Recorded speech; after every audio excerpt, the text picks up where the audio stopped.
Voilà le fil de mes pensées. Ma famille, mon business, les factures, le planning des enfants, mon business, les clients, les courses, la bouffe, le ménage, le linge, les mails, mon business.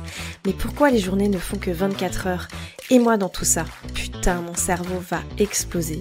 Bienvenue sur le podcast de Boss Équilibré, le podcast des entrepreneurs aux mille et une vies.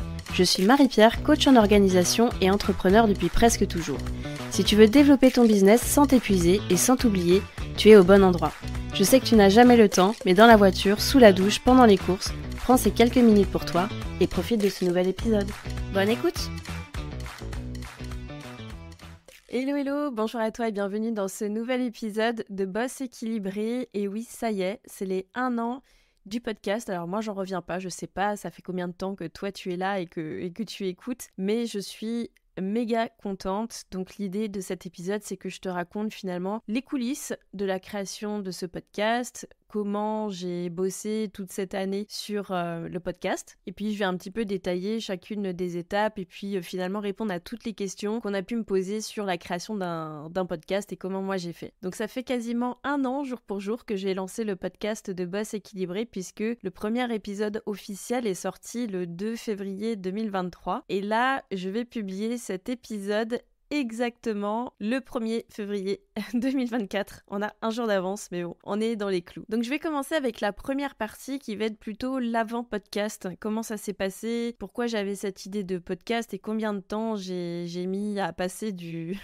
rêve à la réalité. Faut dire que c'est un truc que j'ai procrastiné pendant très longtemps. Alors déjà, le podcast, moi, c'est pas une lubie que j'ai eue comme ça du jour au lendemain. Faut savoir que ça fait très longtemps que j'écoute des podcasts. J'écoutais des podcasts déjà à l'époque où j'étais salariée, donc ça fait hyper longtemps, j'avais moins de 20 ans. J'écoutais ça en allant au travail parce que j'avais des longues minutes de bus, et je me rappelle qu'à l'époque j'écoutais les replays des grosses têtes. J'avais aussi une passion pour Ondelat raconte, donc avec des histoires de crimes. Et puis après j'ai écouté des épisodes plus développement personnel, notamment avec le podcast de Clotilde Dussolier. Donc vraiment, le podcast, c'est un truc qui fait partie de mon quotidien. J'ai toujours écouté énormément d'épisodes de podcast, ça m'a toujours beaucoup inspiré, j'ai toujours appris beaucoup de choses. Et en fait, je me suis toujours dit d'une manière ou d'une autre qu'un jour, j'aurais mon propre podcast à moi. Donc quand j'ai créé Boss Équilibré, je me suis toujours dit que ça ferait partie du package et que je développerais un podcast à moi où je pourrais parler de tout ce que j'ai envie de parler et de partager. Donc j'ai beaucoup procrastiné parce qu'en fait,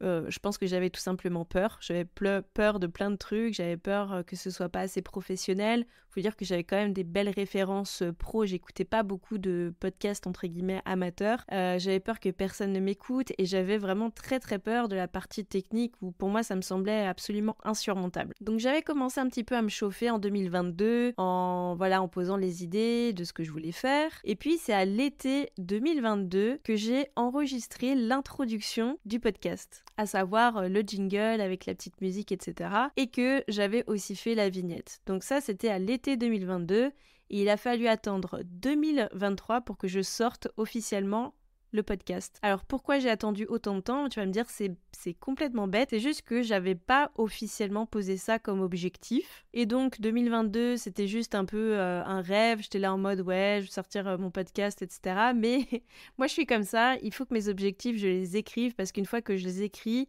c'est parti en fait. C'est déjà enclenché, je les acte. Et c'est clairement quelque chose que j'avais mis dans mes objectifs pour 2023. Donc finalement, c'est ce qui s'est passé. On va dire que fin janvier, j'ai posté un petit peu le préambule, l'épisode 0 pour me présenter. Et puis, début février, j'ai posté mon premier épisode. Alors, c'était quoi mon intention de départ avec ce podcast ? On était toujours sur cette question d'équilibre, alors assez axé sur l'organisation et la gestion du temps, et puis on en reparlera tout à l'heure, ça a un peu évolué. Mais en fait, j'avais aussi à cœur de partager des récits de vie d'entrepreneuses, que ce soit moi ou des invités, pour le côté rassurant, pour que en fait tu te sentes pas seule dans ton coin. Je trouve qu'on n'entend pas beaucoup d'histoires, de récits de vie sur comment on s'est lancé, quand on s'est lancé, qu'est-ce qui s'est passé, quelles ont été les embûches, etc., où est-ce qu'on en est aujourd'hui. Et j'avais aussi cette partie-là à cœur. Et clairement, puisque le temps est précieux, et je pense qu'il est vraiment encore plus précieux pour les femmes, même si c'est pas du tout un discours féministe, attention, mais l'intention c'était vraiment d'être dans tes oreilles parce que je me dis que t'as peut-être pas beaucoup de temps et que clairement le podcast tu peux l'écouter dans ta voiture, en faisant la vaisselle, en allant au sport, en allant marcher, enfin tout ce que tu veux. C'est un format quand même qui donne de la flexibilité dans ton emploi du temps. Alors au niveau des avantages du format podcast, parce que pourquoi le podcast, pourquoi pas YouTube, pourquoi pas autre chose? Clairement, l'avantage du podcast, c'est pour moi cette notion de flexibilité. C'est-à-dire que déjà, on va pas se mentir, quand tu enregistres tes épisodes, t'as pas besoin de te pimper, quoi, d'être maquillée, d'être bien, de te faire chier avec ta caméra, etc. Moi, je prends mon micro, là, tu vois, je suis en hoodie avec un petit sweat à capuche et je suis à l'aise et j'enregistre cet épisode. Et franchement, je passe pas 10 000 ans à m'apprêter pour enregistrer quelque chose. Si j'ai envie d'enregistrer plusieurs épisodes à la suite, je peux le faire. Si j'ai envie d'en faire qu'un seul, je peux le faire. Clairement, voilà, c'est cette question de flexibilité. Mais pour moi, il y a 3 avantages vraiment qui sont majeurs.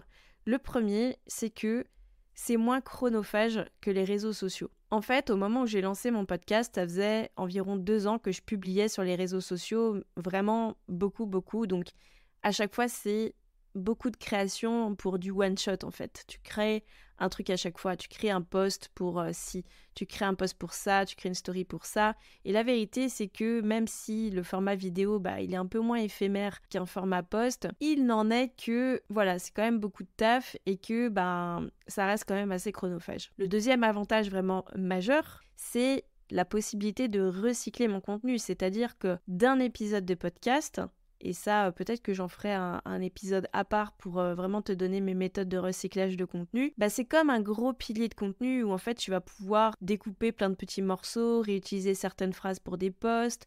Voilà, enfin il y a vraiment possibilité de recycler de plein de manières en faisant une newsletter, un article de blog.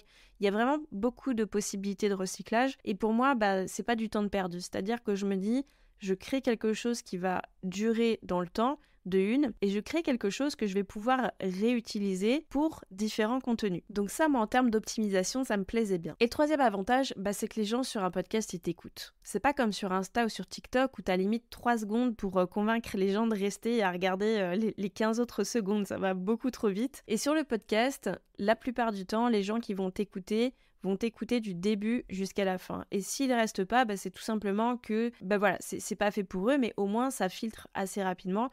Et ça, je trouve ça plutôt chouette. Donc ça veut dire qu'il y a une rétention qui est plus importante et donc que ton message, il va passer du début jusqu'à la fin. Au niveau des inconvénients, parce que oui, forcément, c'est comme dans tout, il y en a. Dans les inconvénients, il y a le fait que ça prenne du temps. Après, tu vas me dire, ça dépend de chacun.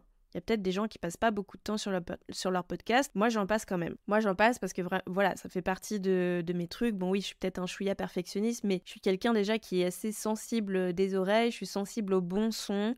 Je suis sensible aux parasites de bruit. Et moi, je n'imagine pas en fait sortir des podcasts où genre je suis en train d'enregistrer avec mon téléphone, en train de boire mon café ou en train de me maquiller ou voilà, et que t'entends des bruits dans tous les sens. C'est pas du tout ma came. Moi, ça me plaît pas à écouter. Et donc, du coup, forcément, je vais passer plus de temps sur le montage, sur le fait de préparer un minimum mes épisodes. D'ailleurs, je vais t'en reparler tout à l'heure pour éviter un discours qui serait trop décousu, qui part dans tous les sens, où il y a vraiment des bruits parasites, etc. Donc, je passe un peu plus de temps. Il n'en reste que, ça nécessite quand même une grande organisation, je trouve. Alors moi, ça va, c'est mon cas, puisque je suis quelqu'un de base de très organisé, tu t'en doutes. Mais ça nécessite quand même d'avoir un minimum de planning, d'avoir peut-être des épisodes d'avance pour pas te sentir dans le jus, parce que moi, je déteste ça. Je pense que ça m'est arrivé très très rarement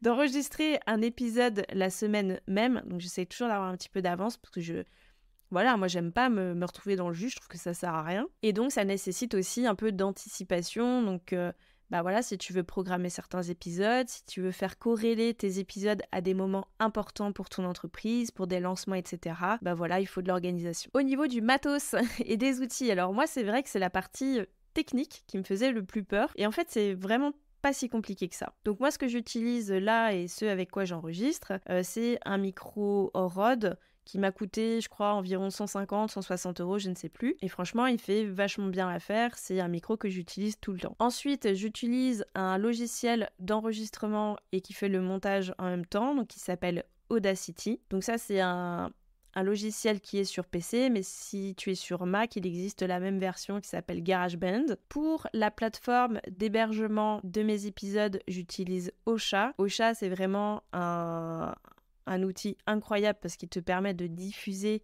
tes épisodes sur différentes plateformes, donc comme Apple Podcast, Spotify, Google Podcast, etc. Et depuis peu, j'utilise un outil qui s'appelle PodSqueeze, qui est en fait une intelligence artificielle qui va m'aider pour tout ce qui est recyclage. À tout ça, s'ajoutent aussi des frais de délégation parce que je délègue mes épisodes invités. Ce sont des épisodes qui durent la plupart du temps entre 45 minutes et 1 heure, et il faut compter pour le montage entre 3 et 4 fois plus de temps, à mon avis. Donc du coup, j'ai décidé de déléguer cette partie-là. Coucou Laetitia, si tu m'écoutes, et encore merci pour le bon travail que tu fais. Franchement, ça m'a beaucoup aidé à pas me submerger, en tout cas cette année. Alors, à quelle fréquence j'ai publié et quel format? Donc, de base, j'étais partie sur une fréquence de 1 fois par semaine. Donc, 4 épisodes par mois. J'avais décidé d'enregistrer 3 épisodes solo d'environ 15-20 minutes, donc des formats pas trop longs, plus un épisode invité chaque dernier jeudi du mois, donc épisode qui dure environ 1 heure. Pourquoi j'avais choisi ces 2 formats-là? Parce que clairement, moi, c'est des formats que j'aime bien consommer. J'aime beaucoup les épisodes solo parce que ça te permet de connaître l'univers de la personne, de mieux connecter, d'avoir, un plan d'action finalement, limite de A à Z. En tout cas, moi, c'est des épisodes comme ça que j'aime bien, ou tout simplement des coulisses, enfin voilà, ce genre d'épisodes. Et les épisodes invités, moi, j'aime bien personnellement en consommer, donc le format un petit peu interview, parce que déjà de une, c'est quelque chose que j'aime pratiquer, moi, vraiment déjà de poser des questions et sans trop les préparer, et vraiment d'être dans une discussion. Ça me permet aussi de rencontrer quelqu'un et d'en apprendre plus sur sa vie, et surtout ça me permet de te le partager, et peut-être que tu puisses trouver des choses dans un récit et pas tout le temps de moi, qui parle de ma gueule H24, mais voilà, d'entendre des choses différentes d'une personne différente. Et ça, je trouve ça aussi intéressant de mixer les formats. Ensuite, au mois de septembre 2023, j'ai voulu augmenter la cadence. Alors pourquoi, j'en sais rien. Ça, c'est mon côté un peu, je sais pas, 1001 idées à la minute. Un jour, j'ai eu une lubie. Je me suis dit, ah tiens, j'aimerais trop faire un nouveau format d'épisode, donc un format super court, dans lequel je vais répondre à une question d'une abonnée sur Instagram. Et en fait, j'ai appelé ces épisodes-là Action-Réaction. Donc franchement, format trop cool, qui a super bien fonctionné. Donc on était sur des épisodes hyper courts d'environ 7-10 minutes, dans lequel en gros c'est limite un mini coaching, tu me poses une question et puis je te fais un plan d'action en quelques points, et l'idée c'est qu'à la fin de cet épisode tu repartes avec quelque chose. Même si en soi, je pense que mes autres épisodes c'est un peu ce même format là, mais bon là c'était plus personnalisé, en gros je répondais à quelqu'un. J'ai vraiment kiffé faire ça, mais putain le taf, je me suis pas rendu compte que à un moment donné, ça m'a quand même mis dans le jus parce que je publiais quand même un épisode le lundi et un épisode le jeudi, donc sans trop m'en rendre compte, j'ai doublé ma fréquence de publication. Et même si les épisodes étaient courts, donc 7-10 minutes d'enregistrement, en fait, ça me nécessitait quasiment le même boulot, quoi. Donc j'ai quand même tenu cette cadence pendant 2 mois, ça m'a fait 8 épisodes supplémentaires à créer, donc le double. Et puis à la fin, j'ai pris la décision d'arrêter. Donc début novembre, j'ai arrêté ces épisodes-là. Parce qu'à un moment donné, il faut aussi se recentrer sur le reste. Comment je trouve mes idées et comment j'enregistre? Alors les idées, ça c'est pas un souci, j'en ai tout le temps. J'en ai même beaucoup. En général, les épisodes que je vais enregistrer, c'est soit des questions qu'on me pose tout le temps en coaching. Je note systématiquement les phrases du type quand on me demande comment tu fais pour. Voilà, comment tu fais pour, je me dis tiens, au lieu de garder ça pour moi et de répondre en individuel, je peux en faire un épisode de podcast. Ça peut être aussi des moments où je suis inspirée à raconter une histoire et je me dis tiens, ça, franchement, c'est vraiment pour moi une belle leçon à retenir, et voici ce que j'en ai appris. Ça, c'est des choses que j'aime bien partager. Bon, en gros, les idées, t'as compris, c'est pas trop un souci. Donc ce que je fais, c'est que j'essaye de noter toutes mes idées dans mon espace Notion de création de contenu, et puis voilà, en fonction de l'actualité, en fonction du mois de l'année dans lequel on se trouve, en fonction de si j'ai des choses qui vont sortir aussi, j'en sais rien, je pioche et puis je prends ce qui est le plus pertinent. Et là, j'ai constaté aussi sur les derniers mois, j'ai beaucoup fait en fonction de mon énergie, de ce que j'avais envie de partager, quoi. Je me suis vraiment pas trop cassé la tête sur un calendrier éditorial. Alors, comment je fais? Comment j'enregistre? Au début, je scriptais beaucoup mes épisodes. Alors moi, je suis quelqu'un qui aime beaucoup écrire. Et en fait, je prenais un moment pour écrire mon épisode. Alors, je le lisais pas forcément, mais limite, quoi. C'est comme si j'avais un prompteur, mais vu que j'écrivais comme je parle, ça restait, je pense. Il faudrait que je me réécoute. J'aime pas trop me réécouter, mais voilà, je disais quand même voilà ce que j'avais sous les yeux et que j'avais écrit. Donc au départ, je fonctionnais comme ça. Sauf que ça prenait quand même du temps. C'est une chance que je traque tout ce que je fais parce que quand je retourne sur mes premiers épisodes, bien souvent, je passais 1h30 à 2 heures pour scripter un épisode. Plus après, le temps que tu l'enregistres et tu le montes, ça faisait quand même beaucoup de temps. Donc après, j'ai voulu tester un format un peu plus naturel, à savoir, je préfère utiliser des bullet points. Donc là, par exemple, tu vois, sous les yeux, j'ai tout simplement j'ai 10 points là, tu vois, et là, on est au 8e point. Comment je trouve mes idées et enregistre. Voilà, j'ai que ça sous les yeux. Et en fait, je vais te parler naturellement avec les points que j'ai sous les yeux. Alors honnêtement, ça me coûte un peu de faire ça parce que je suis quand même un peu perfectionniste et c'est vrai que les bruits, des phrases qui sont un petit peu décousues, c'est le genre de truc que j'aime pas trop. Mais au final, je me lâche un peu la grappe là-dessus et j'accepte que mon podcast il soit pas parfait et qu'il sonne dans tes oreilles comme si je parlais à une copine. Donc ça, je commence à être OK avec ça parce que je me dis, je préfère enregistrer finalement plus d'épisodes et moins me prendre la tête parce que dans tous les cas, j'ai envie de passer ce message-là. Donc ça sert à rien que je passe 10 heures à écrire peu d'épisodes alors que finalement je pourrais te diffuser beaucoup plus de choses et peut-être, et je l'espère, t'apporter beaucoup plus de choses. Le podcast en chiffres. Alors le podcast en chiffres, c'est 51 épisodes, donc sur l'année entière. Franchement, je suis super fière de moi parce que faut dire que dans le podcasting, tu as beaucoup de personnes qui commencent et qui s'essoufflent et qui arrêtent. Ou alors, tu vois, qui ont posté, je sais pas, 8-10 épisodes et puis après qui ont fait une énorme pause et après qui reviennent. Donc moi, c'est vrai que je suis hyper fière de moi d'avoir tenu la cadence et d'avoir été régulière parce que je fais pas que ça. Hein. À côté, je sais pas si tu as écouté mon épisode du bilan de l'année 2023, je me suis amusée à faire un petit peu le calcul de tout ce que j'ai partagé en contenu gratuit. Voilà, ça fait plus de 170 publications à l'année sur Instagram, une newsletter par semaine, donc environ une cinquantaine, tu vois, de newsletters à écrire. Et tout ça, c'est du gratuit, en fait, et ça prend énormément de temps. Donc je comprends aussi qu'il y ait des personnes qui arrêtent pour se concentrer sur du plus lucratif. Maintenant, moi, c'est un kiff. Bien sûr, je retire pas d'argent de ce podcast, mais je pense quand même que ça permet de développer un moment privilégié avec les personnes qui m'écoutent.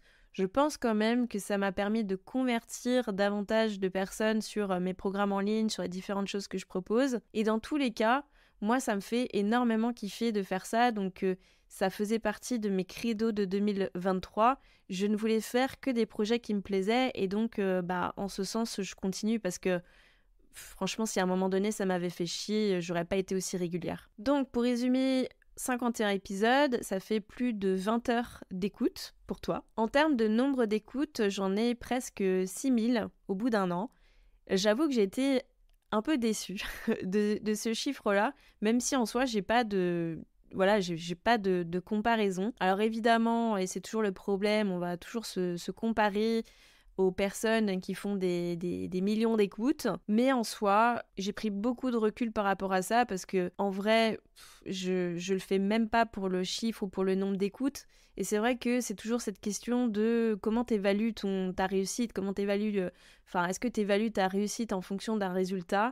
Et c'est vrai que des fois, t'es un peu tenté d'aller voir les chiffres. J'avoue que c'est pas une métrique que j'ai énormément suivie.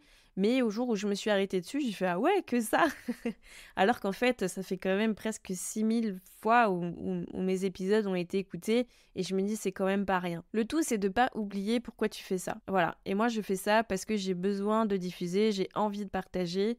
J'avais besoin d'un espace de communication qui est plus large que les réseaux sociaux. Et clairement, au final, le nombre d'écoutes à un an, je m'en balèque. Au niveau du temps de travail, ça représente environ 110 heures. Donc pareil, merci le traquage de temps. Donc 110 heures sur... voilà, j'ai recensé là-dedans... au départ, quand je scriptais, j'ai recensé les moments où j'enregistre, j'ai recensé les moments où je monte mes épisodes solo, les moments où je rédige les descriptifs, les moments où je programme aussi et les moments où j'ai créé quelques petits visuels pour en faire la promotion sur les réseaux sociaux. Donc voilà, environ 110 heures de travail sur une année complète. Pour terminer sur ce bilan 2023-2024 et pour ces 1 an du podcast Boss Équilibré, à quoi j'aspire ? Alors je pense que j'aspire de manière globale de toute façon et dans tout mon business, j'aspire à de la latitude, de la liberté. Et c'est vrai que cette année, j'ai quand même parlé de beaucoup de choses et j'ai envie de parler d'encore plus de choses en 2024. J'ai surtout pas envie de m'enfermer dans un domaine. J'ai pas envie... en fait, j'en ai marre de réfléchir est-ce que ça parle à ma cible ? Est-ce que ce que je vais partager, ça va intéresser ? En fait, là, cette année, j'ai juste envie de m'en taper. Je vais partager ce que je vais partager. Et je me dis qu'il y a certainement des personnes à qui ça va parler. J'aspire aussi à inviter des personnes qui sont un peu plus dans l'ombre et qui racontent leur parcours. Parce que sur cette année, j'ai fait un peu du moitié-moitié sur les épisodes invités. J'ai fait un peu des épisodes en mode récit de vie. C'est des épisodes qui ont très bien fonctionné. Et puis après, je suis partie sur des épisodes où la personne que j'invitais venait aussi partager une thématique, donc pour apporter de la valeur à l'audience, donc venait partager une thématique différente de la mienne. Et cette année, pareil, j'ai pas trop envie de me prendre la tête, mais j'ai souvent affaire à des personnes que personne ne connaît et qui m'inspirent, qui parfois ont fait preuve de beaucoup de résilience, qui ont des récits de vie qui sont incroyables. Et je pense que ça vaut vraiment la peine parfois de laisser la parole à des personnes qui juste racontent la vraie vie. Et ça, c'est un peu le mood aussi que j'ai envie de donner au podcast de Boss Équilibré cette année. C'est encore plus de partage, d'authenticité, de coulisses, même si je pense que je l'ai quand même pas mal fait. Mine de rien, sur la première année, j'ai dû prendre sur moi parfois pour partager des trucs perso, voilà, des coulisses de ma vie, mais je pense que c'est important de le faire, parce que moi, je me suis vraiment beaucoup sentie dans l'inconfort, et surtout en 2023, d'écouter toutes les vies parfaites et toutes les méthodes parfaites pour. Et donc, c'est vrai que moi, j'ai eu envie de te partager mes expériences de plus de 10 ans d'entrepreneuriat avec un peu plus de légèreté, de coulisses pour que aussi tu te sentes peut-être moins seule et que tu vois qu'il y a toujours des solutions à tout. Donc voilà ce à quoi j'aspire pour cette 2e année du podcast Boss Équilibré. Pas trop prise de tête, j'ai pas fait un long discours sur mes attentes et mes objectifs. Pour une fois, je me lâche un petit peu la grappe, mais ça me fait plaisir. C'est vraiment un espace de liberté que je suis vraiment contente d'utiliser. Et toi qui m'écoutes là, quel que soit le moment, d'ailleurs... auquel tu écoutes cet épisode, je tiens vraiment à te remercier pour le temps finalement que tu prends pour écouter. C'est quand même vraiment hyper précieux et je pense que je m'en rendais pas compte. Donc voilà, si tu avais envie d'en apprendre plus sur les coulisses d'un podcast, c'est cadeau. Je te mettrai le lien de tous les outils que j'utilise en description de cet épisode. Si jamais tu galères, comme moi j'ai pu galérer à trouver le meilleur outil, je te mettrai tout en description de l'épisode. Et puis si jamais toi aussi tu veux lancer ton podcast, go en fait. Moi j'ai passé trop de temps à procrastiner. S'il y avait quelque chose à refaire, ça serait de le faire peut-être plus tôt. Sache que ça sert vraiment à rien de procrastiner. La vérité c'est que c'est pas si compliqué que ça et que si tu as un message à partager, franchement je t'invite vraiment à le partager. C'est déjà la fin de cet épisode, merci d'avoir écouté jusqu'au bout. Si ce podcast t'a plu, je t'invite à lui mettre une note et un commentaire sur la plateforme d'écoute que tu utilises. De 1, ça permettra de le faire connaître et de 2, ça me fera un immense plaisir de te lire. En tout cas, un grand merci de ton temps et de ta contribution, c'est grâce à toi que je peux continuer à faire vivre ce podcast. Je te dis à la semaine prochaine pour un nouvel épisode de Boss Équilibré.